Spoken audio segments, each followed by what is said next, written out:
Welcome to Let Me Fix This. Enjoy the video. You start by gathering the exact supplies: 5W30 synthetic oil, the new filter, and a drain plug gasket. Once you warm the engine for 5 to 10 minutes to thin the oil, park level, and chock the rear wheels. Use the floor jack to lift the front and set sturdy jack stands under factory lift points. Make sure the drain pan is positioned under the oil pan plug so you can begin draining immediately. This saves time and avoids spills. You loosen the drain plug with a 15 mm socket and let oil drain until the stream slows. Inspect the plug and oil for metal shavings to detect issues. Next, use a strap wrench to break the oil filter seal and let trapped oil drain into the pan. Be prepared for a messy splash.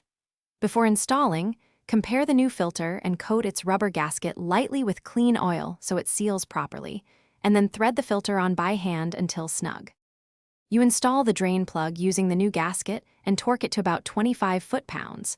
Wipe the housing clean to spot future leaks. Once the filter is hand-tight, refill the engine with 2 quarts of 5W30 through the oil fill cap, replace the cap, and start the engine for 30 seconds to circulate oil while watching for any leaks at the filter and plug. If levels look low after sitting 5 minutes, add small amounts until the dipstick reads.